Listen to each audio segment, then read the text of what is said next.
Siapa yang suka uang? Siapa yang mau punya uang banyak? Tapi pertanyaannya adalah, ada nggak sih? Tadi saya di Grab, saya naik Grab tadi. Saya di Grab tadi bilang sama bapak-bapak, dia nanya, bapak mau ngajar apa? Gitu kan? Saya mau ngisi magnet rezeki pak. Mengenai apa? Mengenai siapa yang mau punya uang banyak. Biasanya kalau yang saya tahu, oh ya sebelumnya saya kasih disclaimer dulu ya biar teman-teman nggak terlalu expecting terhadap saya. Saya ini bukan ustaz, ya. Saya adalah seorang pendosa. Banyak banget dosa saya.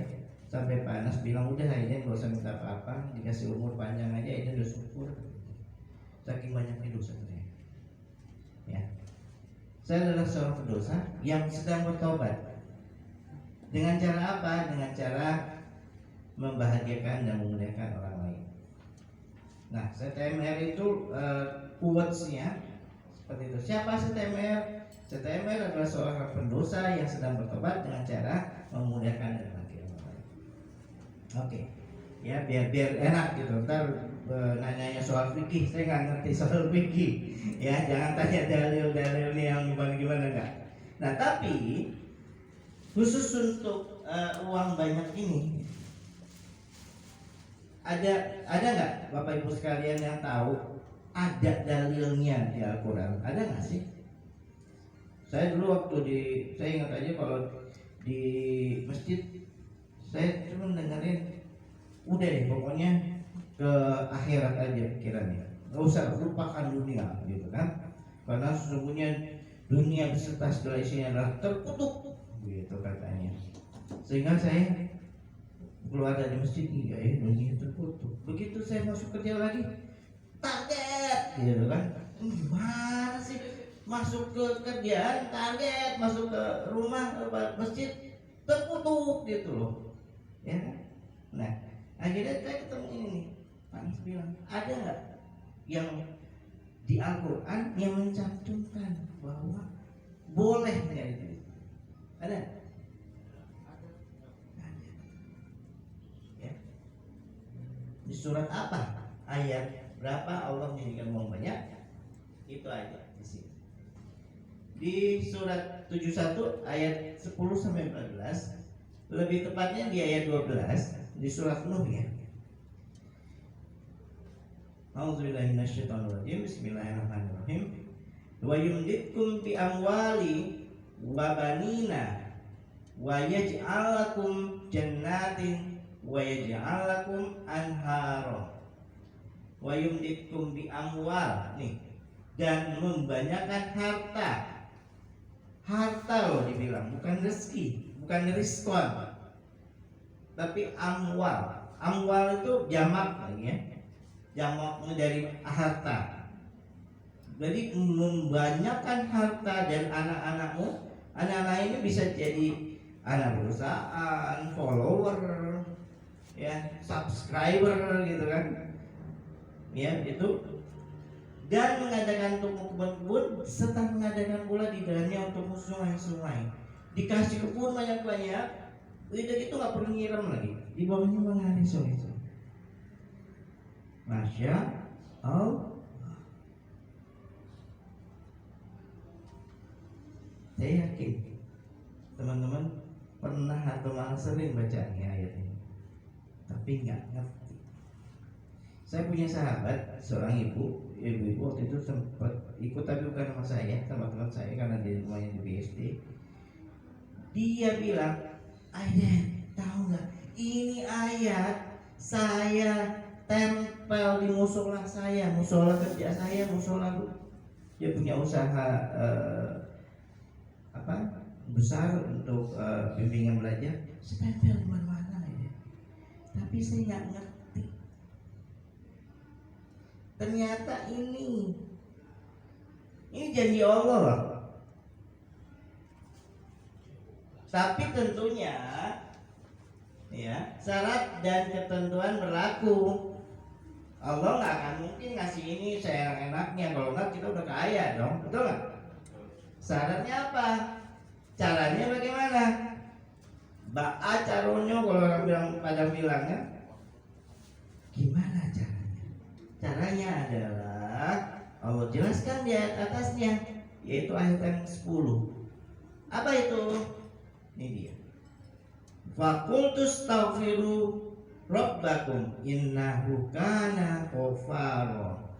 Mohonlah ampun kepada Tuhanmu, sesungguhnya Dia adalah Maha Pengampun.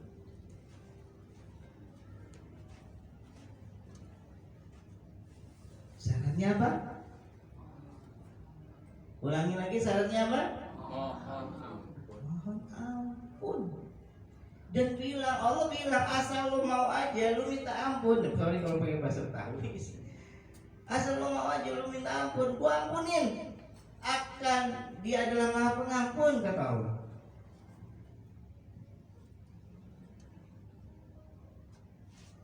Kurang jelas? Kurang jelas ayat ini 10 sampai 12. Karena apa? Begitu sudah aku ampuni, maka aku akan kirimkan hujan kepadamu dengan lebat. Dengan apa? Enggak lebat begitu. Lebat. Lebat. Kurang itu. Kurang banyak kalau lebatnya gitu nggak banyak. Lebat. Wah, kayak gitu saking banyaknya. Janji Allah ini, janji Allah. Ya. Tapi yakin nggak nih Bapak Ibu sekalian? Yakin, benar. Mana mau bilangnya aja separuh-separuh. Kemarin aja bilangnya agak-agak gitu. Yakin nggak? Allah juga tahu mengapa engkau tidak percaya.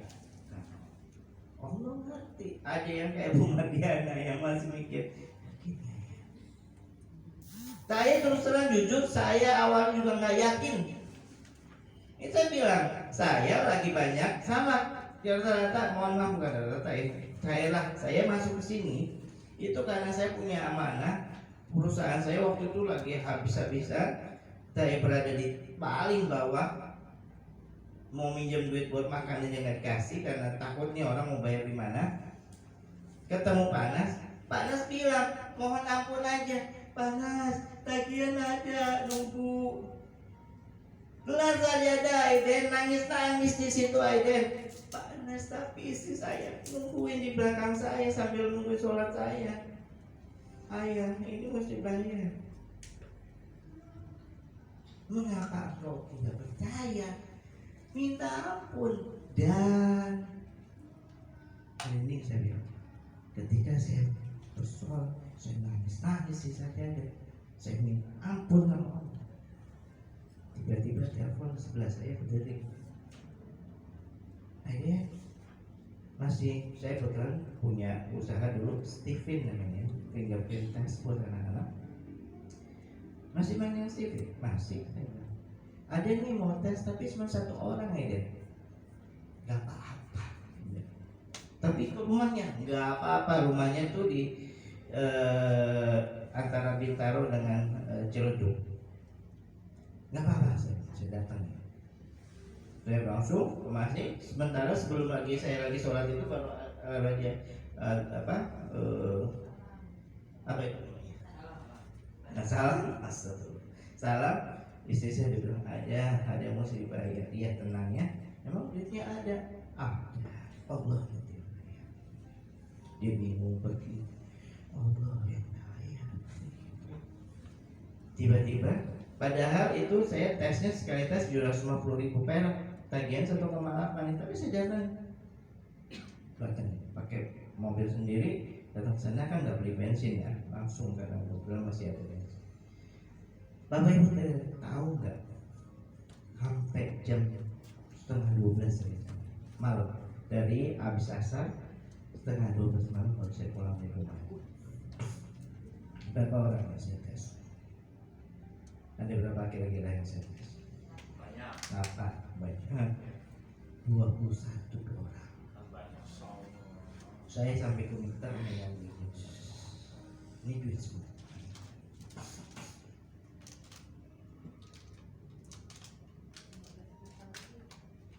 Di situ saya benar-benar sujud syukur sama Allah. Saya baru aja minta ampun sama Allah. Allah udah kasih saya segitu. Apa sayangnya Allah sama saya. Sementara selama ini saya gak ingat nama Allah. Saya selalu nyalahin orang, nyalahin bisnis, nyalahin ini, nyalahin itu. Saya gak ingat sama diri saya. Dosa saya lupa banyak banget. Dosa riba, dosa semua deh.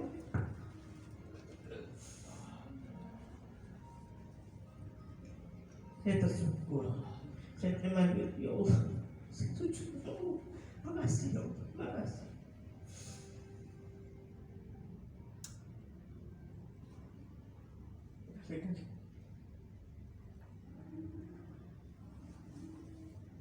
Coba tapi syaratnya Anda harus yakin. Harus apa? Yakin. Kalau nggak yakin, ngapa engkau tidak percaya pada sesungguhnya Tuhan kamu dalam berapa tingkat kejadian. Allah juga tahu ada yang ngeyel-ngeyel kayak saya dulu. Sejak saat itu langsung saya nggak kerja.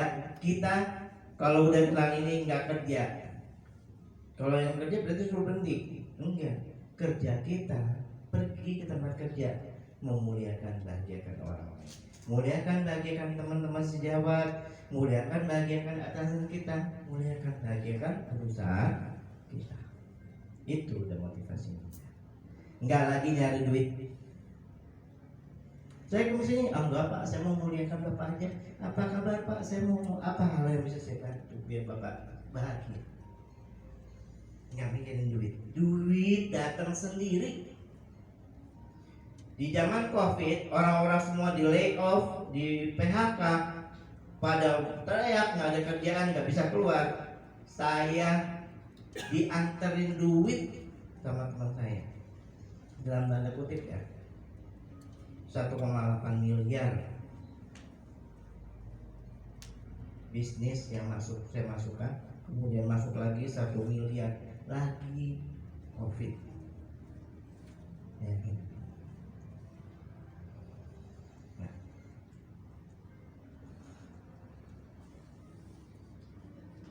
Allah kan tadi bilang kasih hujannya lebat, tapi ternyata ada orang, ada loh gitu ya kan. Kata Allah dikasih hujan yang lebat, air kan melimpah dari atas ke bawah, betul nggak?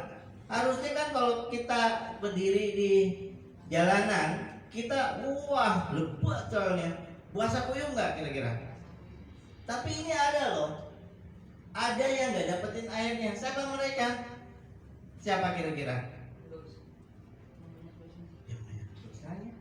Yang apa? Enggak, ini mengenai air dulu. Ada loh air lagi hujan lebat, terus orang tuh nggak dapat air gitu, nggak kena air sama sekali. Itu orang yang gimana? Pakai payung, ya, pakai payung atau kita bilang orang yang pakai perisai, ya nggak? Orang yang pakai perisai, nggak kena dong, pasti nggak. Paling ya kena cipratan lah, gitu kan? Nah, itulah kita saat ini. Orang yang kenanya cipratan aja. Lalu gimana kalau kita mau dapat air banyak caranya? Buka perisainya, buka tuh payungnya, betul? Baru dia buka payung, ternyata gampangnya. So, Bapak Ibu sekalian, perisainya itu adalah apa?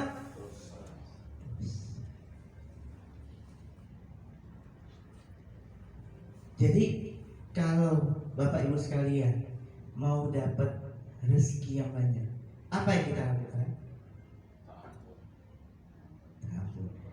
Buka perisai, tangannya begini, Buka perisainya. Ulangi, sambil dia ngomong, buka perisainya. Apa? Buka perisainya. Mau dapat keajaiban apa yang kita lakukan? Buka perisainya. Mau dapat rezeki apa yang kita lakukan? Buka perisainya. Mau punya uang banyak apa yang kita lakukan? Buka perisainya. Yes, itu sesimpel itu kalau kata calon wapres kita. Sesimpel itu. Tapi pertanyaannya adalah kita mau nggak ngelakuin? Yakin nggak kita? Karena ilmu ini harus diapakan? Dipraktekkan. Tangannya gimana? Dipraktekkan. Yes, dipraktek. Teman-teman sekalian, kenapa di Pak Nas tuh disebut perisai? Kenapa nggak pakai payung atau pakai baja atau pakai apa? Kenapa dibilang perisai? Karena bukan penghalang. Karena seringkali kita mencintai dosa, dan dosa itu kita merasa bermanfaat. Contoh apa? Apa kira-kira perisai yang kita pikir itu wah masih manfaat? Kira-kira apa? Dosa, padahal itu dosa, tapi kita bilang enggak kok itu perlu. Apa tuh? Ngeyel. Bukan. Contohnya apa? Yang kita bilang kita pegang banget tuh enggak kok ini perlu nih kita. Saya perlu. Apa? Riba.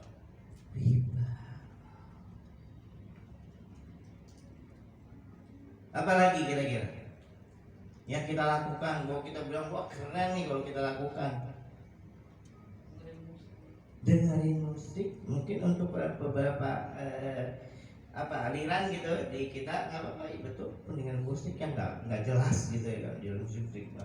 Apalagi? Apa? Main handphone. Kita pegang, ngerumpi buat ibu-ibu. Hai, papa juga saya ngerumpi sih. Ya, ampun. Iya, ngerumpi. Kita bilang itu makanya pada bilang itu perisai. Kan kalau di film-film perang kan ada orang pakai bawa perisai ya. Keren nggak kayaknya tuh orang bawa perisai. Saya pernah nah ini alhamdulillah keajaiban dari Allah. Melalui Ustadz Nasrullah, saya ke Turki. Di Turki ada di sebuah benteng ada foto sendiri yang pakai baju. Perisai itu kayaknya keren banget gitu ya. Iya, itu ada perisainya kan pakai pedang. Keren banget, bangga gitu. Nah, inilah kita bangga bawa kartu kredit. Bangga naik motor cicilan, bangga terima kreditan, kredit disetujui, yes, selamat ya Pak, selamat coba, dikasih selamat coba, yes, kredit gue disetujui. Bangga diterima sama pacar, padahal ya selamat pacaran.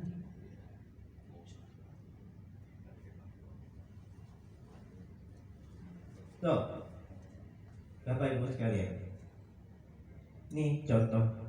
Tadi ada contohnya Wika. Wika ini dia dapetin mobil ini dengan cuma cara yang gampang dilakukannya seperti yang saya katakan tadi. Apa? Buka perisai.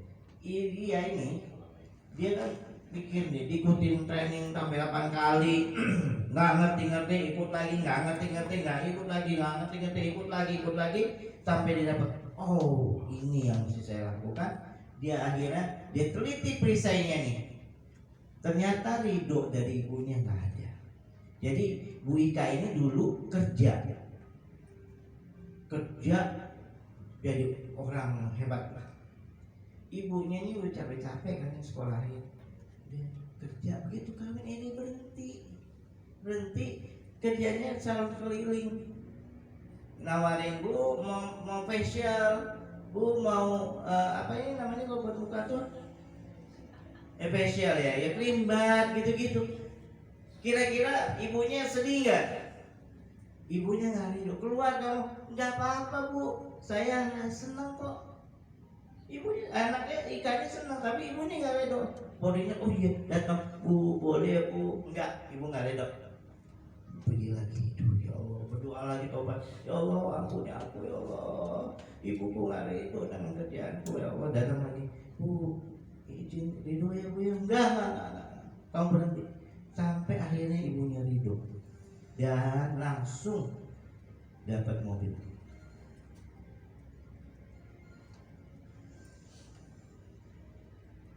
Kuncinya apa? Di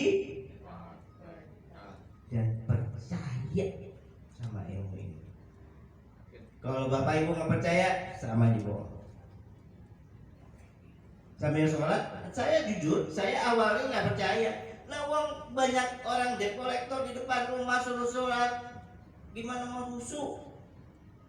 Woi, keluar woi, sholat, ya Allah ampun, ini gimana ini? Tapi karena udah nggak ada lagi pilihan waktu itu, ya udah, saya ikutin apa kata Pak Anas. Awalnya seperti itu, tapi akhirnya saya kecanduan sampai saat ini. Saya selalu sholat tobat. Tadi malam saya ngomong agak, mungkin teman saya yang ngerasa atau enggak gitu, saya agak keras gitu ngomong. Saya sama di rumah sholat tobat saya. Ya Allah ampun saya mungkin sakit hati teman saya. Ampun saya takut saya sekarang dosa teman-teman. Takut. Apalagi kalau sampai disumpahin orang, aduh amit-amit ya. Jangan sampai. Ya. So, kalau gitu sekarang ini ngapain jadi kalau gitu? Kita nggak kayak orang barat, teman-teman. Orang barat itu kayak gini. Kalau mau banyak duit, kerja keras.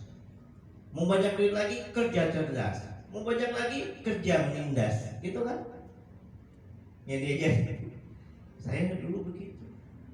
Menindas, mau naik, orang ada yang mau naik jabatan, stop, tengok dulu, enak aja loh, gua masih di sini loh, benar, kerja menindas, ini orang barat, sehingga apa? Saya jadi orang workaholic, saya nggak pernah, ya pulang kerja, pulang ke rumah, tapi saya kayak ngalahin Kartini bu bapak, Kartini kan habis gelap diberi terang, ya kan? Kalau saya habis gelap pulang gelap. Anak panggil om. Anak panggil, untungnya enggak. Tapi udah mulai gak kenal dia. Hello gitu. Daddy gua mana?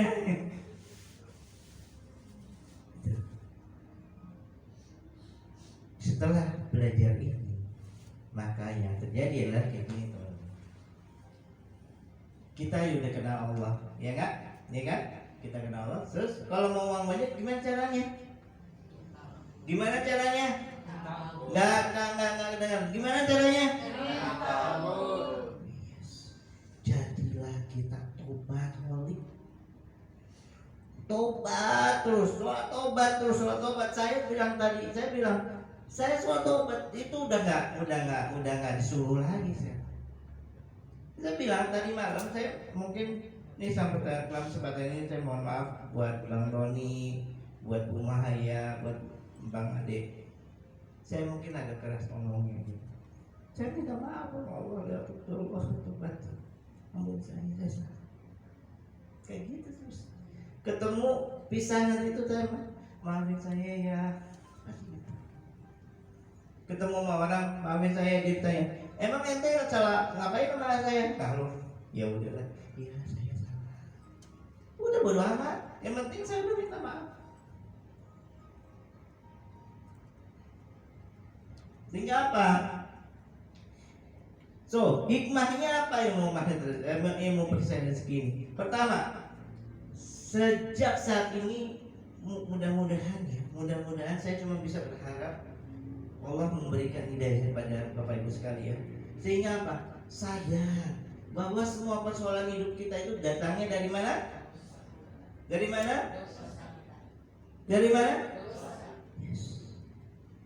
Jangan lagi udah nggak usah nyalain orang. Oh karena COVID, oh karena saya nggak disetujuin kredit saya, oh karena saya lahir dari orang nggak kaya. No, datangnya karena kita, karena dosa kita. Ya, so yang kedua apa?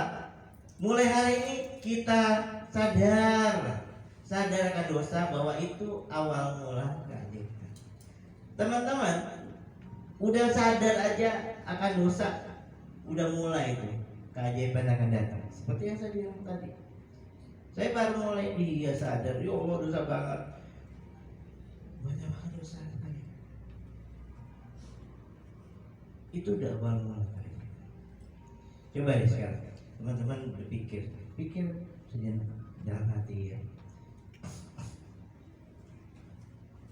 Berapa banyak orang-orang sekitar Anda yang sudah Anda sakiti? Berapa banyak orang-orang di sekitar Anda yang sudah Anda bohongi? Berapa banyak orang-orang yang sudah Anda hianati? Berapa tetes air mata yang sudah jatuh karena Anda? Berapa tetes air mata orang lain yang jatuh karena Anda? Coba itu pikirin, berapa orang yang sudah kita maki-maki dengan habis-habisan.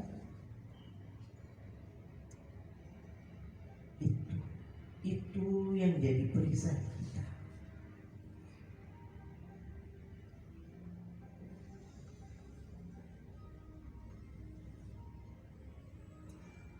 So, Bapak Ibu sekalian, sadar deh, sadar akan dosa-dosa kita.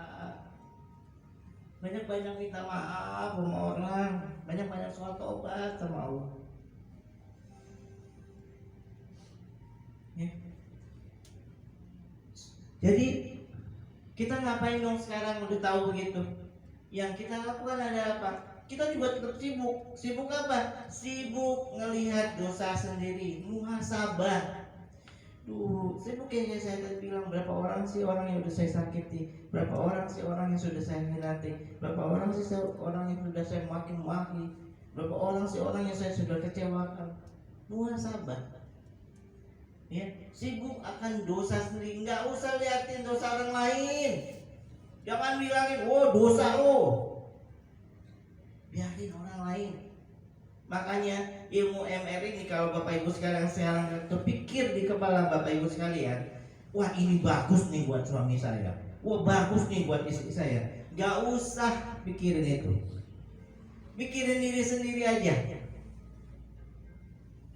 Allah kan bilang itu kan buat kita sendiri. Dia tadi nggak dibilang buat sama suami kamu, enggak, buat istri kamu, enggak, buat kamu. Oke? Karena kita ingin keajaiban terjadi pada diri kita, diri sendiri. Selain itu, mari teman-teman kita berhenti dari mengerjakan dosa-dosa di masa depan. Berhenti di dosa masa lalu tuh udah gak usah diikuti, gak usah diulang-ulang lagi. Saya sekarang ini saya dulu di perhotelan, kok masuk perhotelan ya? Di perbankan, Bapak Ibu. Minta tisu dong. Di perbankan.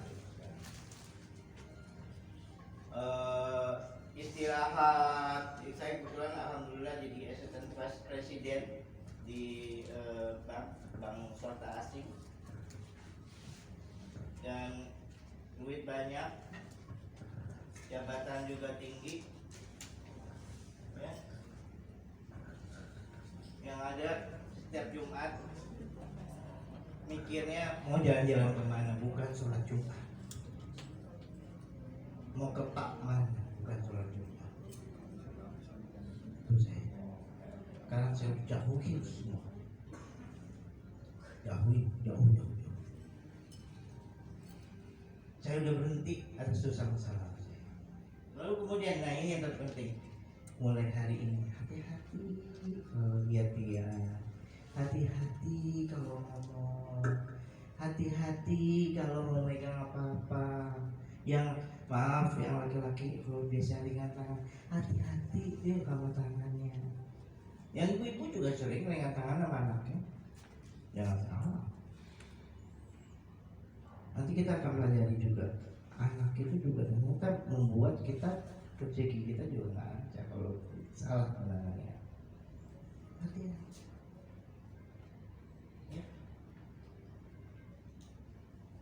So, Bapak Ibu sekalian, sebenarnya kita sudah diciptakan jadi magnet sebenarnya mau. Karena apa? Karena kita adalah manusia dari surga, betul nggak? Adam, kakek leluhur kita itu kan dari surga, ya, turun ke bumi karena dosa. Kita jadi makhluk surga. Nah, udah magnet sebenarnya kita, cuma ini rezeki lah istilahnya. Cuma terhalang dengan apa ini? Dosa. Nah, maka ketika kita lakukan buka perisai apa? Buka perisai. Ulang apa? Tangannya? Buka perisai. Ulang? Buka perisai. Maka ya, buka perisai. Maka otomatis rezeki datang. Otomatis keajaiban datang. Otomatis harta yang berlimpah akan datang. Mau kita jadi begitu? Mau banget atau mau aja? Mau banget. Tepuk tangan buat Anda semua. Katakan apa? Tepuk yang utama apa? Kanan kiri Anda. Yes, kamu bisa. Ya,